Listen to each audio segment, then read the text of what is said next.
Mountain Blade Bannerlord is a game about forging a story on a war-torn continent full of rival nations and clans, all endlessly fighting until one remains. 90% of this game takes place on the battlefield, leading huge armies and participating in sieges. It's genuinely awesome, but technically a very simple loop. You fight someone, steal their stuff, sell it, and then buy more troops so that you can fight bigger people. But what if instead we avoided this loop as much as possible by playing this game as a ruthless capitalist? Someone who can only take over the world by the pure force of economical prowess rather than the sword. So ladies and gentlemen, welcome to the Bannerlord Capitalist Challenge. Grab yourselves a nice warm cup of tea, give the video a like, and let's meet our favorite financial friend. Ladies and gentlemen, it's Jeffrey Bezos! Yes, we loved you, Jeffrey. You're amazing, aren't you? Yes, and you're ready to make a lot of money. When it comes to difficulty, we're of course going to be playing on the maximum with the fast mode enabled because I don't want this game to take 700 hours. And of course, this is going to be our banner because in my opinion, it looks a little bit like that smiley thing they put underneath the Amazon logo to make you think that it's not a sinister mega corporation and rather just a cheery little chappy. I am also running the game with some mods that in my opinion just massively improve the base game. If you want to know what they are, check out the description. So huzzah, into the game we go. We start off with nothing, you know, we're going to be a self-made man, provided you ignore the 1,000 gold starting capital that we probably got from our stepfather, an incredibly expensive sword, shield, bow, arrows, clothing and horse. If you ignore that, there's no difference between us and the other working Joes of the land. Now when it comes to the game, Jeff here is a little bit different. Unlike most characters who are going to spend a lot of time focusing on combat stuff, in order for Jeff to take over the land, he needs one skill. The everything has a price skill that is locked away right at the end of the trade tree. Basically, this allows us to buy entire cities provided we have enough money lying around, and money is the one thing we're going to get. Now when it comes to actually making big money, we're going to be using absolutely every trick in the book in Bannerlord, including quite a few that you've definitely never heard of. Oh, and there will be exploits. So it's over to Poros we go, the local city ruled by the Southern Empire. First things first, we need money and we need it fast. So I'm going to engage in super sneaky Bannerlord tactic number 1. Remember the fact that you actually have other outfit slots. So we're going to go into our civilian outfit and strip ourselves naked. Then go into our stealth outfit and do the exact same. And there we go. Just like that, we've now managed to materialize assets out of thin air, all of which we're going to sell on the open market for an absolutely fantastic 2,100 gold. Nice. This is our starting capital. Next up, we need to make some money. And for that, we're going to engage in a nefarious hog trade. You see, hogs can be purchased for 34 gold, so I've decided to buy 30 of them. Alongside this, I'll be buying myself some flax, hiring 5 random blokes that I can convince to leave the street and come work for me, and then loading myself up with even more flax. Perfect. We're now ready to go. And go we do at an incredible pace of 1.0, an absolutely pathetic speed that means that we are of course going to immediately be attacked by a roving band of looters. Hello, traveller, hope you brought your purse. See, we're what you might call brigands. And well, Jeffrey isn't going to be intimidated by some foreign competition, so let's say fight me if you dare. Now, unlike in regular Bannerlord, we're not going to go out of our way and actually fight. Our entire goal with Jeffrey is of course to focus on capitalism, and spending the game fighting for nobles just isn't part of the plan. That said, looters are absolutely stupid peasants, and so of course we should be able to deal with them with relative ease. I mean, I say that, I have loaded up a bunch of mods to make the combat in this game just a little bit more difficult and challenging. But still, there's one dead looter. Ooh, I've got bow and arrow. Now, of course, these poor looters are fighting Jeff Bezos, and he's not going to play fair, so that means I'm just going to run around in a circle, flanking them with bows and arrows. If at any point I run out of ammunition, I can of course retreat, reload on ammo, and come back in for another go. Ooh, good job, Jeffrey. So there we go, combat completed, we gained a bit of renown, a bit of morale, and we even plunder 44 gold from the bodies. I'm not going to take any of the loot on the battlefield because that's not part of our challenge. That's the normal way you play this game, and I refuse to be normal. So into Honoka we go, where we can once again recruit a few more absolute peasants off the fields. And with their assistance, we're now able to move at a slightly more breakneck pace of 1.6. Wow, it's phenomenal. Oh my goodness, we're about to be attacked again. Yep, okay, we've got 14 looters this time coming to Jeff. Amazing. Hello there, looters. Okay, fight me if you dare. Great, let's go. And there we go, a glorious battle complete. Well done, Jeffrey. He traveled to Calradia, he built an empire like a czar. Oh, Jeff Bezos. Behind his castle's vaulted walls, piles of cheese line all the halls. Oh, Jeff Bezos.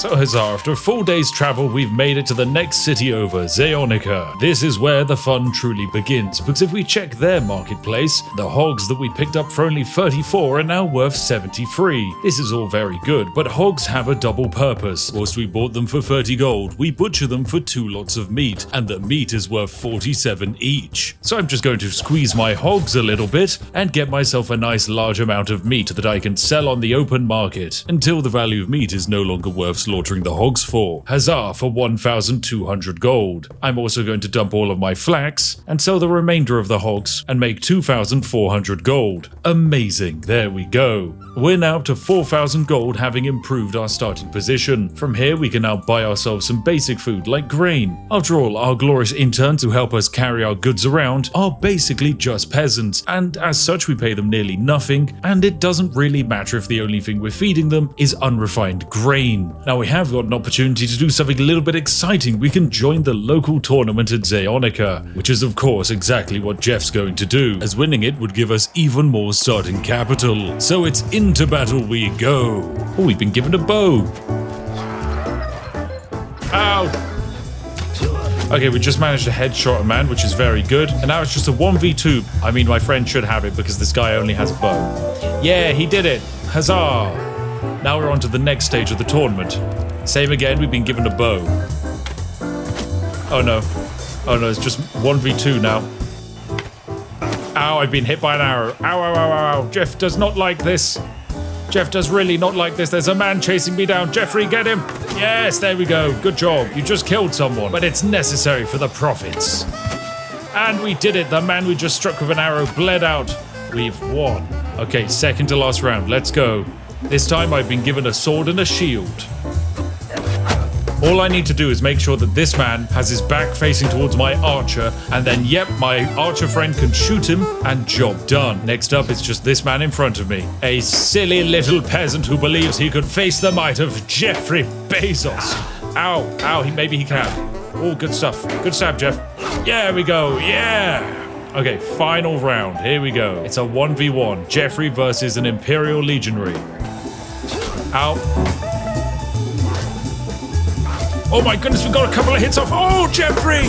What an amazing triple stab, you did it! Jeffrey has won a tournament, ladies and gentlemen. He's gained a sword and some renown. Now this sword, we could use it. It's way better than ours, but it's worth 2,000 gold, so of course we're selling it. It's all about profits, baby. You gotta spend some money to make some money. And so now we're gonna try and make some good money. First things first, we go into the marketplace to find everything that the game tells us we can sell at our first city for more money. So we'll grab a tallow barrel, some leather, some iron ore, and a large amount of grain. Lots and lots of grain. And finally, I'll purchase 4 more interns to raise our party total up to 20. Right, back to Poros we go, with more goods on our person than ever before. When we arrive, we can immediately engage in trading. So dumping our iron ore, our leather, our tallow barrel, and all of our grain. This gives us not only a huge amount of skill in trade, but also enough money to take us up to 8,000 gold. Very good indeed. Then I'm going to repeat this process by buying some cheap horses, some fish, and some flax for 1,500 gold, and it's back to Zeonica we go. Yep, this is the loop we're doing. Just ping-ponging between 2 cities, balancing their supply chains. Now, the price of all goods do fluctuate very rapidly. So for example, the fish I brought over here, I'm not even turning a profit on any of them. And in fact, these horses I'm definitely not turning a profit on. What a shame. So I'm just gonna load myself up with some beer, some more leather, some wines, and a lot of grain, costing us 3,600 gold. Right, back to Poros we go. Oh my goodness, we can sell oil for 1,200 gold. That's huge profits. And grain is up to 35 gold. Wow. Okay, so the town of Poros here clearly is having some kind of major famine, which is perfect because as we're playing as Jeffrey Bezos, we can exploit that famine for big money. So after this trade, we make 6,200 gold, giving us 17 skill points in trade, because the way the game works is quite simple. For each 2 gold made in profit, we get 1 point of experience. And as we're playing on the fast mode of the game, it adds up very quickly.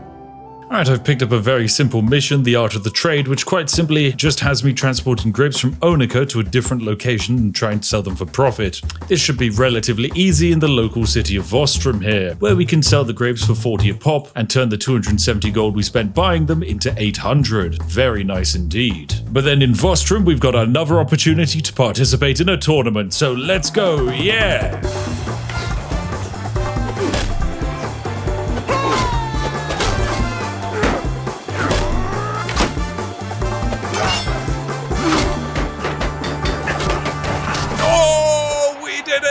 Another glorious tournament to Jeffrey!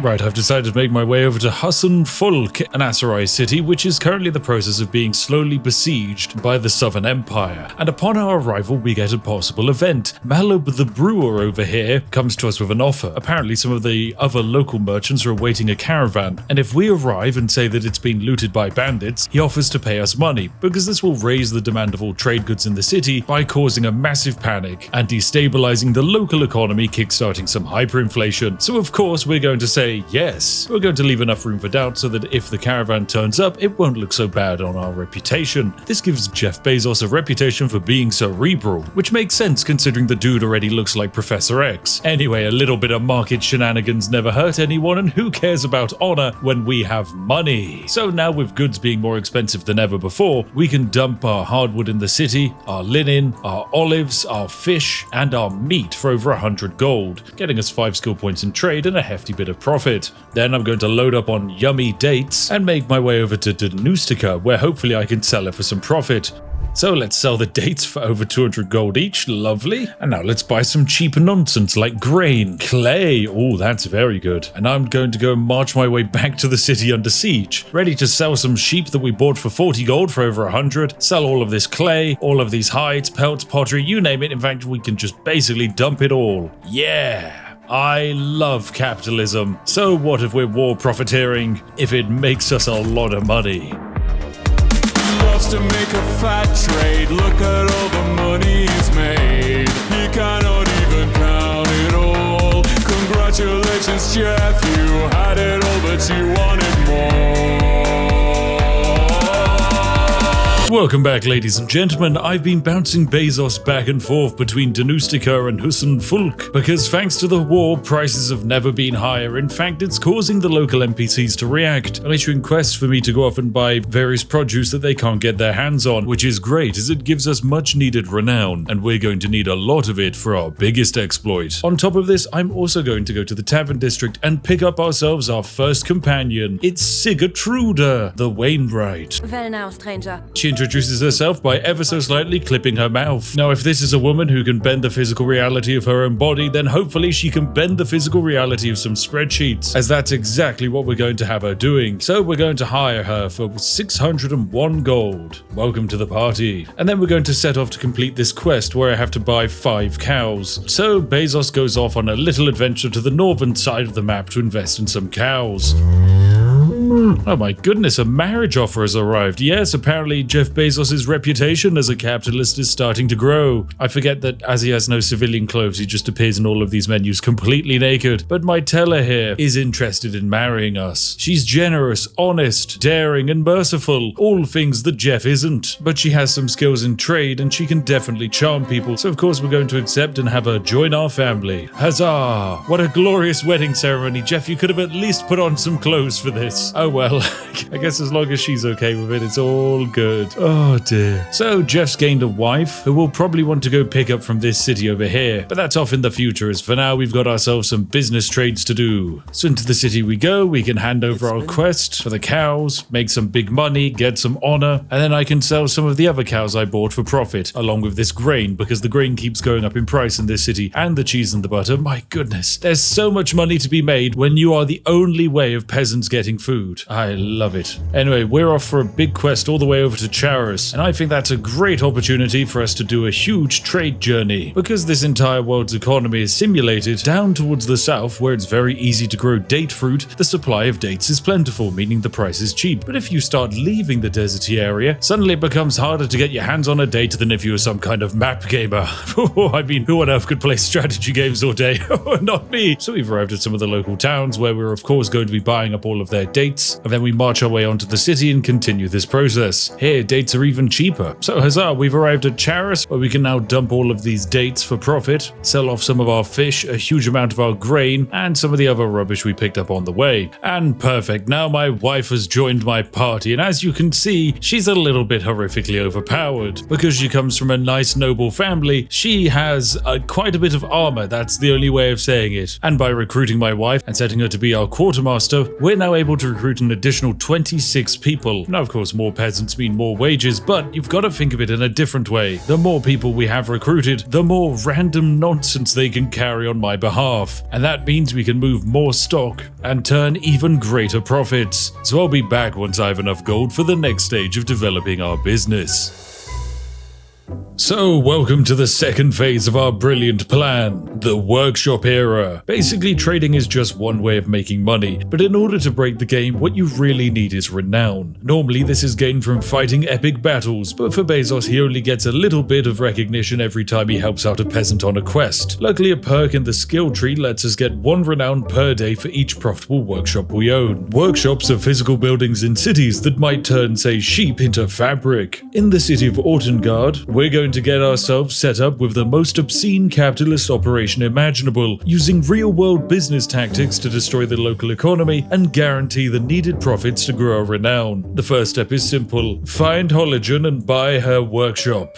And wow, Jeff, you're really dressed for business, my goodness, looking great. So here's the wool weavery right here. And it's none other than Hologen. My greetings to you. Hello there, good to see you too. I'd like to buy your wool weavery, and it's only going to cost me 16,000 gold. Yes, fine, I'll buy it. So we have a deal. And from this point on, if we wait an entire day to pass, we should see something magical happen. Yes, you can see it right there, a workshop income of 36 gold. Now, when actually added into the grand scheme of things of my party expenses, this is not good at all. Now, the reason we've chosen the weaver's workshop in this city in particular is quite simple. It has multiple nearby villages all producing sheep that supply the city with a nice steady supply of wool that our brand new weaver is then converting into nice fancy clothes. All rather simple things like these hats. It might not seem too fancy, and that's because it isn't particularly, but what it does give us is a steady amount of renown, which we desperately need. Anyway, whilst we're here, I'm not going to rest on my laurels. I'm going to load myself up with some cheap resources, including these dirt cheap sheep, and make our way over to a nearby city to sell for some profit, all whilst our workshop works merrily away in the background. Ooh, tournament, come on, get to the tournament in time, come on! So now that we're at the nearby settlement, we can sell some of our excess stock off, including the sheep for a 10 gold profit, and same for the clay. It's all worked out very good. Money from thin air, I love it. Oh, and we should probably throw ourselves into the arena, because tournaments are one of the ways we can get a little bit of recognition. I mean, it's just basic logic. You take Jeff Bezos seriously if you watched him kill a man in armed combat. Yeet. Go on, Jeff. Throw a spear in him. Well done, Jeff. Nice. God, why won't this man die? Nice. Right, it's the final round. It's a 1v1, 2 people on horseback with bows. Now, Jeff isn't an archer, but he can swing a sword. Ow. Ow, so can this man, apparently. Ow. Ow, stop swinging your sword. Ow. There we go. Jeff did it. Huzzah! He managed to murder everyone in this tournament and we survived. We get 6 renown and a banner that immediately we're going to, of course, sell. But hey, 6 renown is very impressive. We're now just 2 renown away from hitting the next tier, which is going to let us break the game. Now we can actually do quite a few things to assist our operation. Namely, we can buy wool from other cities and import it into our own. Then we can transport this wool back to Ortengard and dump it into our warehouse. Now if we wait here for some time, yes, our lovely little workshop makes even more money. Then I'm going to repeat this action by hitting up all of the local villages, buying even more of their wool, and then taking it back to Ortengard to be sold for profit. So I dump my huge amount of wool into the warehouse. This should hopefully leave our workshop set up for glorious success for many years to come. Oh my goodness, and it happened. Yes, we actually hit the next tier. We are now Clan Tier 1, and this is going to truly allow us to break the game. As we can see, by hitting the next tier, we get ourselves a few advantages. Namely, we can have a second workshop if we really wanted, and that's going to let us do some pretty silly things. So what I do is I make my way over to the west, to the city of Chikand, where you'll notice we have ourselves another merchant here, Aaron the Wool Weaver, who does exactly what we do. He collects up wool from the nearby sheep and converts it into various usable fabrics that are then sold on the open market. But here's the thing, his profitability is going to be eating into ours. After all, having another wool producer so nearby is not going to allow us to prosper. So we're going to do a little technique known as shifting the direction of the market. Basically, we're going to have a chat with Aaron here. And we're going to say that we'd like to buy his wool weavery. For 20,000 gold, he's going to allow that to happen, and that's completely fine. We've done that. So now we have ourselves 2 wool weaveries. There's just one slight issue for the one in Chikand here. I don't actually want it. No, it's going to cost me money to maintain, and it's going to be competing with my first weavery. So what I'm going to do is switch it into becoming a silversmith. There we go. It cost me 5,000 gold to do that, but now it's up and running. But still, we have a problem. It's going to be costing me money to maintain. So I'm going to manage this workshop once more, and I'm now going to actually sell it. So we sell the silversmith of Chikand for 8,500 gold. And what ends up happening here is quite interesting. Aaron the Wool Weaver here has bought the workshop back. The problem is, he's no longer Aaron the Wool Weaver, because technically he owns a silversmith, and the game will just refuse to update his name. What this means for me though is that one other competing industry has now been taken out of the market, and I can go in here and buy all of their excess wool. This lowers the demand of wool in the area, making it cheaper, and eventually that means the wool that our workshop in Ortengard buys will be cheaper as well, and it increases the price of the materials we're producing, because there's less people supplying it. They have no choice but to buy from Bezos. So we go over to the next town over, where Gusser the Wool Weaver will allow us to buy his workshop for 10,000 gold. Then once again we're going to change this to being a brewery instead. Right, and now after readjusting the markets to wipe out all of our competition when it comes to wool weaving, you'll notice we're making a tidy 579 gold per day. Yes, it will fluctuate and go up and down as the markets readjust, but we've basically locked ourselves into a glorious trend of making significantly more money. However, we can't exactly buy an entire city with 5,000 gold, so let's be realistic. What we need is an exploit to break the game, and in order to pull that off, all we need is to hit the next clan tier. So I'll be back after our workshops generate us enough renown.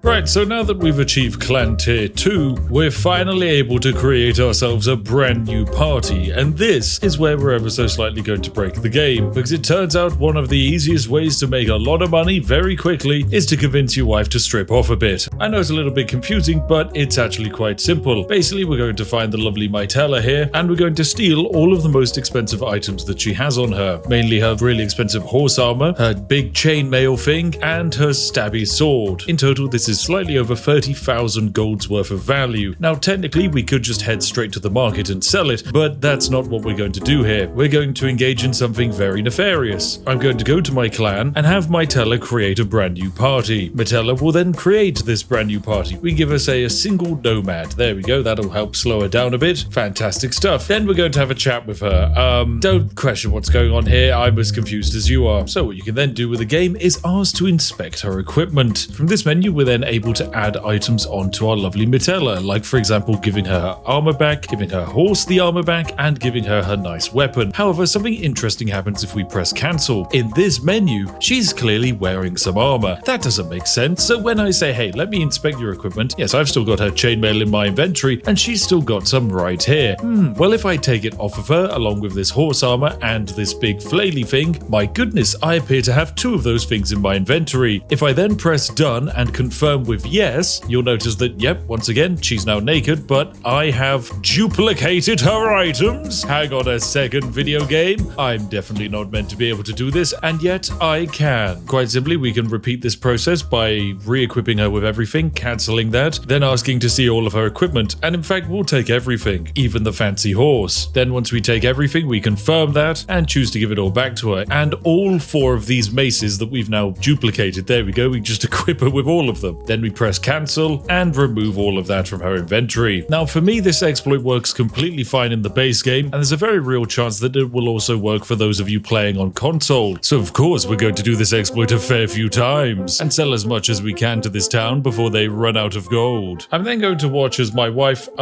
manages to expertly navigate around a stack of 1,000 bandits. What are you doing? Get out of there, please. And now that we've made our way over to another city, I'm able to sell 1 of these horses and 2 weapons in order to get 30,000 gold. We now have 100,000 gold in the bank. Very good indeed. Allowing me to go to this settlement's bank actually and open up an account.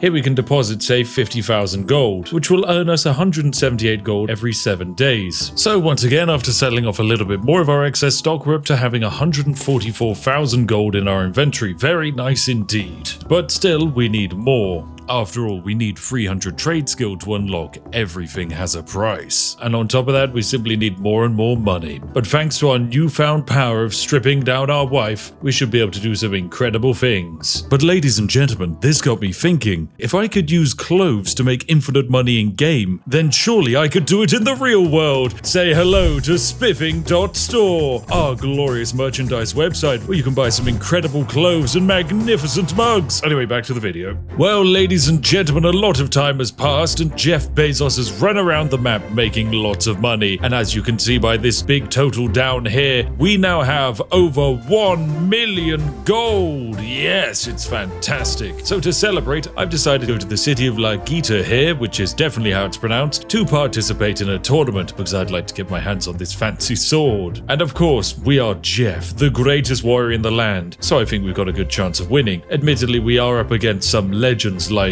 Desporian and Norbrand the Brave, but I'm sure it's going to be fine. Oh, they've given me a bow and arrow. You shouldn't give Jeff a bow and arrow. He's not very good with a bow and arrow. In fact, he's not very good with anything.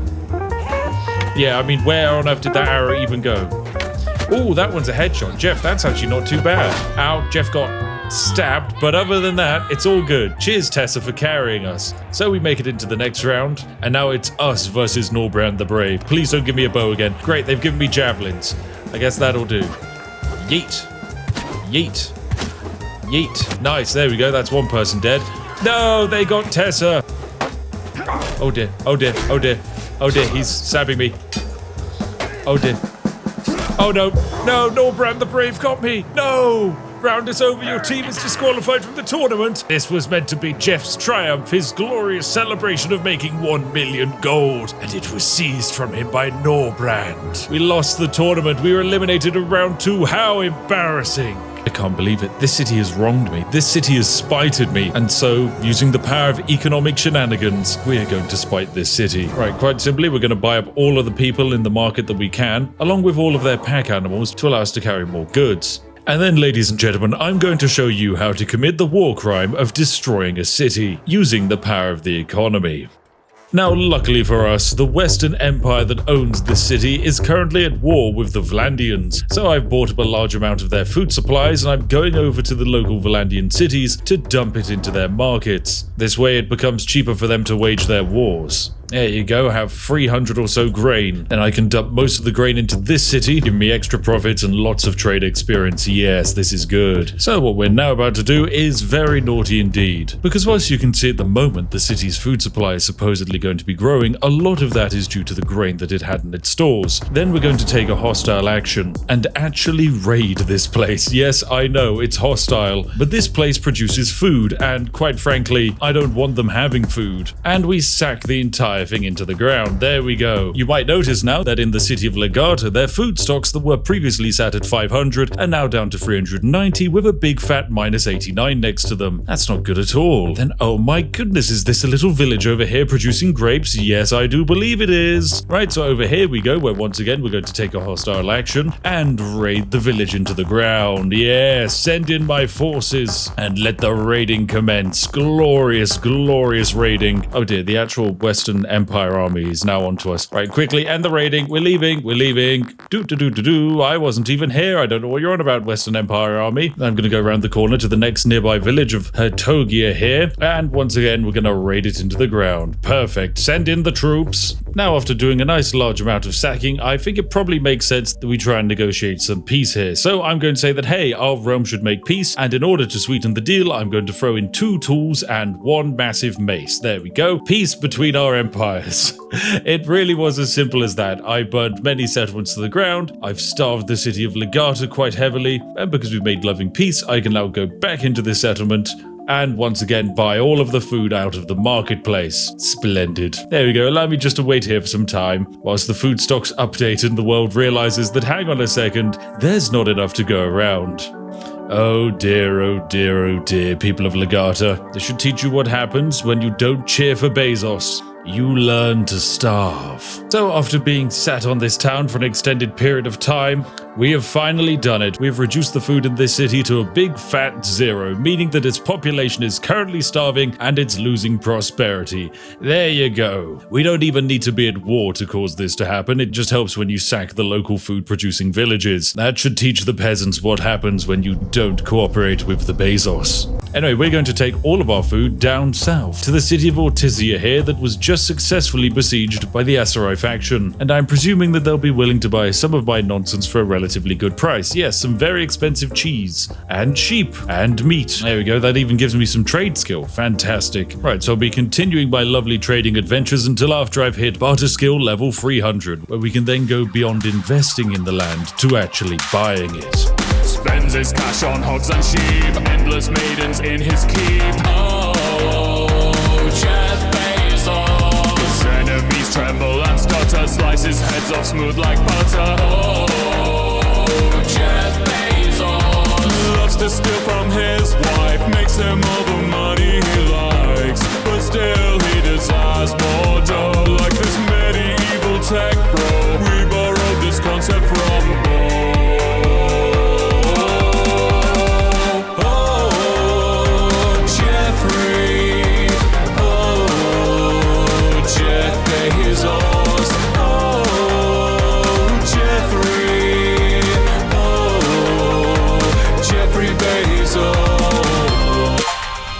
Right, I'm back. I think it's currently like day 600 and I have 4.8 million in the bank, and that's mostly because I set up a keyboard macro so I could endlessly strip my wife of all of her items and restock her with a bunch of expensive nonsense. I perfected this loop and genuinely duplicated thousands worth of the most expensive bow I could find. And so yes, we made a lot of money, but the problem is the cities themselves only hold around about 60,000 gold each, and then I have to wait a full day for their stock to reset. It's not like Skyrim where I can just sucker punch the person behind the counter to reset their supply.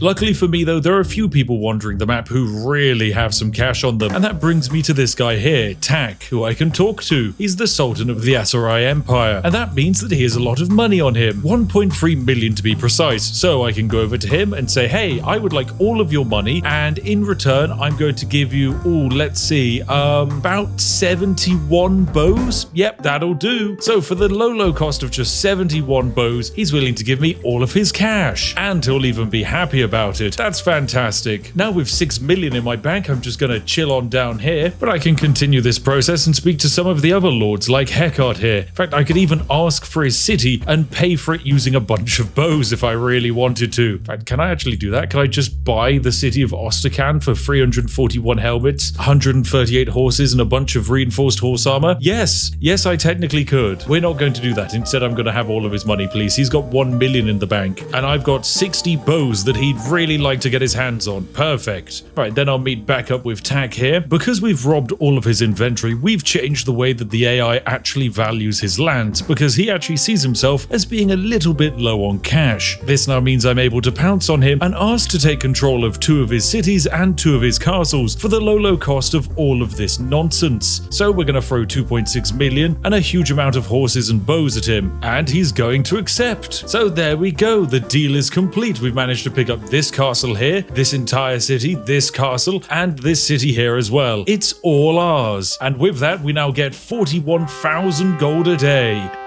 So we've now entered our final phase of the game, global market domination. You see, with the ability to duplicate items out of thin air, I discovered that I could actually make money faster by leaving the things I duplicated in my wife's inventory, because she would then go to the nearest market and sell off as much as possible. But unlike me, she's a cheating AI, and that means that she has no maximum transaction limit, allowing me to rapidly generate millions of gold per day. And just like the real world, once you have some money, it's a lot easier to make some more. By purchasing our first few cities, we not only increase our revenue, we also weaken the AIs, making them more likely to trade at a cheaper price. Goodness, I love economics. Now, you might remember many years ago, I was smited by one city, the city of Legata. And so, of course, I will go over to Meritor here, say that I have a proposal for him, and I will attempt to buy his city. Okay, I need a little bit more than 10 million gold. Very well. And so I will do all the normal things that I can to destroy a city. I will buy its entire supply of food and then continue to wait here. After all, one of the easiest ways to devalue a piece of land is to make it a barren wasteland by starving out its population. This would be the equivalent of blowing up someone's house and then offering them a heavily discounted rate to buy it. It might seem unethical, and that's because it is. So once again, I buy up all of the food, I wait for some merchants to arrive, I buy up all the food again, and now we're really starving them. Look at that. Oh, goodbye food. What's the matter, Meritor? Can't feed your own population? And fantastic, the city is now starving. So Meritor, willing to give me this city at a discounted price? Oh yes, you are. So for 12.5 million, I'll be taking control over the city of Legata, and I'll be its hero. I'll sell them back all of the food they could ever possibly dream of. Huzzah! I am its savior. I am its god. I am the Spiffing Brit. Anyway, thank you very much for watching, everyone. You're all absolutely fantastic, and I'll see each and every one of you in the next one. Goodbye for now. He traveled to Calradia, he built an empire like a czar. Oh, Jeff Bezos. Behind his castle's vaulted walls, piles of cheese line all the halls. Oh, Jeff Bezos. Loves to make a fat trade, look at all the money he's made. He cannot even count it all. Congratulations, Jeff, you had it all, but you wanted more.